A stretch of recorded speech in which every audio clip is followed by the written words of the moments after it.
forum de la fonction publique au Gabon. Nous sommes arrivés au terme de ces assises qui ont duré 3 jours du côté de Libreville, la capitale gabonaise. Avec moi sur ce plateau, Monsieur Joël Ondon. Il est le vice-président du comité d'organisation de ce forum-là, de la fonction publique, représentant les travailleurs. Bienvenue sur ce plateau. Merci.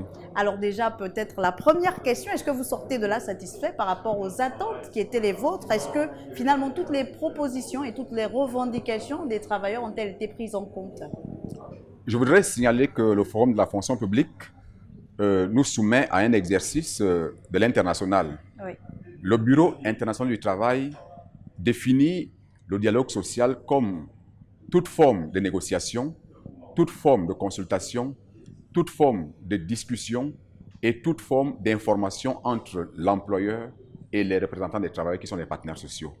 Et cet exercice, nous nous sommes souscrits à cela parce que nous avons discuté de toutes les questions, entendu que les revendications que nous posons peuvent avoir des facteurs endogènes comme exogènes.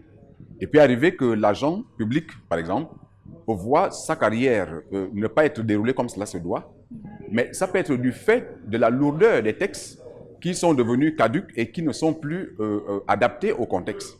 Tout ceci, nous avons parlé en toute liberté. Je voudrais dire que dans le cadre des discussions, je voudrais m'en féliciter de ce que l'implication des partenaires sociaux et le dévouement de l'administration a fait que nous avons mené des débats ouverts, sans tabou. Voilà une première satisfaction. Concernant par exemple le cadre juridique que vous avez évoqué, est-ce qu'on peut dire qu'il y a eu des avancées pour l'agent public qui ont été concrètement énoncées? Vous savez que le cadre juridique touche directement la loi 891, statut général des fonctionnaires, la loi 1-2005, statut général de la fonction publique, Oui. même la 892 qui parle de l'organisation et du déroulement de toute activité syndicale. Toutes ces lois, nous les avons épulchées. Nous avons regardé les insuffisances et l'adaptabilité de ces lois. Nous pensons aujourd'hui qu'il y a une grande partie des lourdeurs qu'on pouvait regarder dans le cadre juridique qui n'est plus très conforme aujourd'hui. Je prends un cas de figure, lorsqu'on parlait des congés. Les congés, les dispositions disent que les congés, il fallait que le chef de l'État, le président de la République, puisse viser les congés. Or, c'est trop lourd que d'initier un texte de congés, de maternité et autres qui va aller chez le chef de l'État. Alors qu'au quotidien, le directeur central des ressources humaines, n'est-ce pas, est la personne la mieux indiquée pour gérer au quotidien les préoccupations dans ce sens de la gestion du personnel. Donc, nous avons écarté un certain nombre de choses comme ça. Nous sommes allés jusqu'à regarder même les déficits au niveau de la carrière. Vous savez très bien que lorsqu'on regarde la carrière, du recrutement jusqu'à la titularisation, ça doit faire 12 mois. Si le stage préparatoire n'est pas concluant, les 6 mois qui s'ajoutent, c'est la prorogation du stage. Donc, du recrutement jusqu'à la titularisation, ça doit se faire en 18 mois. Or, on se rend compte que ce n'est pas exactement ce qui est appliqué. Donc, voilà les exemples qui sont légion, qui nous ont poussé à aller regarder exactement l'applicabilité des textes. D'une part, les textes, certains articles caducs, d'autre part, l'applicabilité, d'autre part, l'extension des administrations, une chaîne qui fait que ça devient lourd en signature, en conduite des dossiers, le fait même que ça soit de manière manuelle. D'accord? Ça fait que quelquefois ça soit lourd. Au lieu que ça soit numérisé, voilà. Ces manquements-là. Exactement, nous avons regardé cela. À côté de ça, nous n'avons pas négligé la revendication. Elle est toute vivace, mais il fallait aussi que nous soyons nous-mêmes conséquents, les travailleurs, de savoir que oui, même lorsqu'il y a des récriminations, la loi elle reste fondamentale pour que les situations bougent. Il y a la grande question des agents, de la main-d'œuvre non permanente. Est-ce qu'aujourd'hui, ils seront mieux considérés, mieux encadrés, finalement, avec ce cadre juridique revisité? Voyez-vous que même avec le cadre juridique, les gens de la main-d'œuvre non permanente, ils sont au quotidien gérés dans l'administration publique. Mais ils sont régis par le droit privé du travail qui s'appelle le Code du travail. C'est quand même une incohérence de ce qu'au quotidien, moi, j'utilise quelqu'un à la maison, mais les directives, il les reçoit de quelqu'un d'autre d'ailleurs. Parce que l'instrument qui guide son quotidien, c'est le Code du travail, alors que c'est moi qui l'utilise. Donc tout de suite, l'agent ne se retrouve pas. C'est une situation hybride qui fait même que ces derniers ne puissent pas savoir où est-ce qu'ils se situent.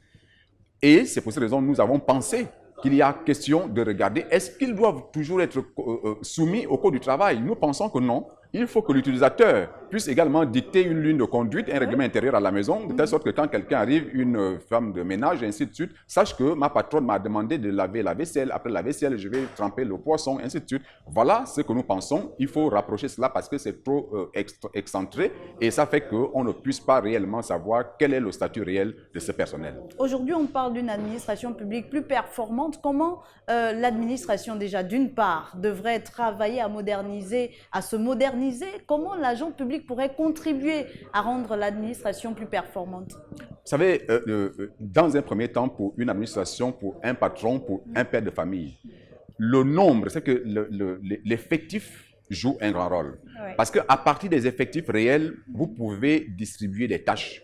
L'administration, aujourd'hui, dans sa vision de performance, doit savoir réellement combien d'agents elle a. C'est la grande question des conclusions du recensement biométrique. Exactement, qui a eu lieu récemment. puisque ce recensement est allé un peu plus loin dans le cadre de la numérisation, de la biométrisation, dans les empreintes. Ça veut dire qu'un visage, un matricule, un nom, un diplôme et les empreintes, pour qu'on puisse au moins fixer chaque visage avec un matricule pour en savoir réellement combien sommes-nous. Et cette efficacité va maintenant se pousser de telle sorte que dans le cadre de la performance, qu'on puisse savoir les besoins, c'est que la description des tâches et la définition des postes. Qui fait quoi? Vous êtes dans une brasserie, il y a ceux qui mirent les bouteilles, il y a ceux qui les remplissent, il y a ceux qui les entassent. Voilà, il faut bien travailler à la chaîne parce que si tout le monde fait la même chose, il y en aura ceux qui vont croiser les bras en disant, en tout cas, le plus malin va croiser les bras en disant, je ne fais rien parce qu'à la fin du mois, nous aurons tous le même salaire. Il faut que chacun soit fixé par rapport à son poste, par rapport à son emploi, par rapport à sa tâche, par rapport à son diplôme. Et c'est aussi important pour la bonne gestion des ressources humaines. À ce niveau, puisque vous parlez de gestion de ressources humaines, on voit qu'il y a certains départements qui sont sureffectifs, d'autres en sous-effectifs. Est-ce que ce forum a également été l'occasion de réfléchir quelles sont les stratégies que l'administration pourrait avoir pour redéployer les effectifs, pour arriver à une sorte d'équilibre? Cette question a été vraiment mise sur la table. Parce que vous savez que c'est aussi les turpitudes de la politique. Parce que lorsqu'on regarde les incohérences à certains ministères, des effectifs pléthoriques, d'autres des effectifs réduits, mais on comprendrait simplement qu'on a certainement recruté sans regarder les besoins. D'accord? Monsieur Ondo, ministre, moi je voudrais être populaire dans ma circonscription électorale. Je prends mes parents, mes amis, mes électeurs, sans pourtant tenir compte du poids et des besoins de l'administration. Et c'est ce qui s'est passé pour longtemps. Malheureusement, ça nous rattrape aujourd'hui parce qu'il y a des ministères comme le tourisme qui ne regorgent pas assez de personnel. Mais quand on regarde d'autres secteurs, on verrait qu'il y a des gens qui sont à 7, 8, 10 dans un même bureau, qui ne font rien, qui s'établissent eux-mêmes le turnover, ce qui ne serait pas du tout normal. Alors qu'aujourd'hui, on parle de diversification économique et que les secteurs comme le tourisme devraient jouer un rôle important dans cette diversification. Effectivement, ça veut dire que le patron, ça veut dire que l'utilisateur, le gestionnaire des ressources humaines doit maintenant, avec un cadre, permettre à ce qu'à tous les niveaux, on puisse avoir les effectifs et qu'à chaque niveau, le recrutement se fasse sur l'état de besoin. C'est aussi important et afin que ça soit en cohérence avec les formations. Donc, j'ai enclenché avec les formations. Et d'ailleurs, j'y arrive. Comment aujourd'hui mieux orienter les formations pour qu'elles répondent finalement aux besoins de la fonction publique? Chaque année ou chaque trimestre, chaque département ministériel doit exprimer un état de besoin. Il devrait avoir ce qu'on appelle les concours de la fonction publique. Oui. Que ça soit la santé qui recrute, mais le concours est lancé pour l'expression de besoins exprimés par la santé, l'éducation nationale. Donc ça veut dire qu'on ne devra plus avoir le concours de l'INFAS, par exemple, qui va se faire toutes les années, mais seulement en fonction de quand il y aura le besoin. Oui, en réalité, il faut que ceux qui sont en activité, on puisse les déployer en matière de mutation et d'affectation, que ça soit équitablement réparti, qu'on sente l'échelle de besoins dans un centre de santé, un dispensaire, un centre médical, un CHU, un CHR, comment affecter les gens.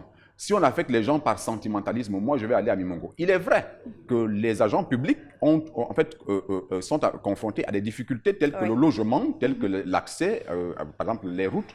Et quand vous avez des enfants, malheureusement, vous êtes en droit de dire « je ne peux pas aller là-bas parce que tellement avoir un emploi n'est pas une punition. Vous devez aussi mais permettre... à ce niveau-là, si l'agent public a j'ai envie de dire, le droit de dire qu'il ne peut pas être affecté là-bas par rapport à ses conditions sociales, est-ce que si on arrive à 1, 2, 3, 10 agents qui font la même chose et que finalement l'État n'arrive pas à être présent à un certain endroit dans le Gabon, parce que le Gabon, ce n'est pas que Libreville, comment on fait à ce niveau-là? Comment on redistribue de façon objective les effectifs? Le développement harmonieux du territoire incombe à l'État.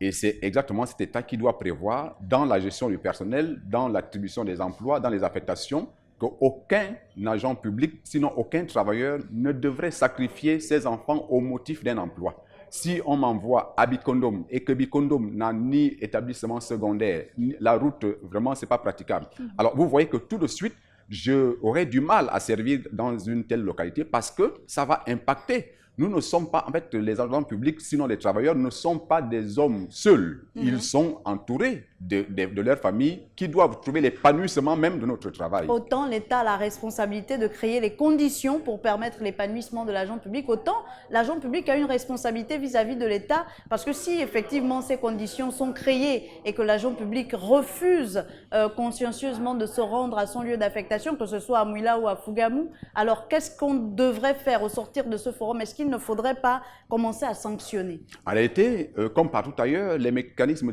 disciplinaires sont là. Ça veut dire que pour celui-là, pour des raisons fantaisistes qui s'amuserait ou qui s'aventurerait à ne pas répondre à son lieu d'affectation alors que les conditions sont réunies et de son propre chef, à ce moment-là, il devrait répondre aux mesures disciplinaires qui ont été exactement établies et réduites dans la procédure de mise en place. Alors, au sortir de ce forum, on imagine que les partenaires sociaux devront poursuivre le dialogue social avec l'administration, engagé par l'administration, mais quelle est la meilleure forme, quelle forme devra prendre ce dialogue finalement? Le dialogue social, c'est un concept qui est établi en strates, ça veut dire qu'en paliers. En réalité, que ce soit en entreprise ou en administration, il faut un dialogue sectoriel. Après le dialogue sectoriel, un dialogue interministériel. Après un dialogue interministériel, il faut un cadre national. Donc, l'échelle de ces paliers devrait faire en sorte que lorsqu'il y a un problème au niveau du ministère de la Santé, le premier indiqué, c'est le chef du département, et qui devrait regarder la question avec ses partenaires sociaux, ou bien dans son sein, s'il y a un cadre formel, parce qu'il faut des cadres formels, des discussions qui sont régies par la loi, et c'est ce qui a fait la difficulté au niveau du public, parce que le Code du travail était le seul instrument lisible en matière de dialogue social. Or, dans le cadre de la fonction publique, les instruments ou les cadres de dialogue social n'étaient pas réellement définis, et ce qui a fait en sorte que toutes les fois que les gens se mettaient en grève, si c'est une question de rappel, on quitte le ministère de la Santé, dans lequel je suis, on va se retrouver au budget ou à la fonction publique, je n'en sais rien. Tout ceci ne devrait pas continuer en réalité pour donner l'efficacité au dialogue social. Il faut que les questions soient référencées par échelle de compétences. Si ce sont des questions sectorielles, le secrétaire général ou le ministre du secteur devrait prendre en considération l'approche d'anticipation et de règlement de ce conflit. Si c'est à l'échelle interministérielle, ça veut dire qu'une question qui dépendrait de la santé, du budget et de l'éducation nationale, ça doit être interministériel. À l'échelle un peu plus supérieure, ça veut dire que la question du chef du gouvernement, qui, dans le cadre de la décision, et à l'échelle nationale, dans le cadre du Conseil national du dialogue social, il va falloir qu'on puisse stratifier en fait, les approches du dialogue social. Et on ne discute pas seulement quand il y a crise. Il faut discuter à tout moment. C'est le cas de la prévention des conflits, l'anticipation, le règlement. En fait, le règlement doit venir après. Il faut anticiper. C'est-à-dire que nous avons observé dans les administrations où un dépôt de grève qui s'installe dans les délais de 8 jours, mais le ministre ou le secrétaire général, personne ne répond dans les délais prescrits par la loi à anticiper. Et c'est lorsqu'il est à grève qu'on va commencer à chercher la police, qu'on va commencer à faire ceci. En tout cas, nous avons compris que ce dialogue devra être permanent. Merci à vous, Monsieur Joël Ondon. Je rappelle que vous étiez le vice-président du comité d'organisation de ce premier forum de la fonction publique et par ailleurs, vous représentiez les travailleurs. Merci à vous, chers téléspectateurs, d'avoir été des nôtres. Je vous dis donc à très vite sur Gabon 24.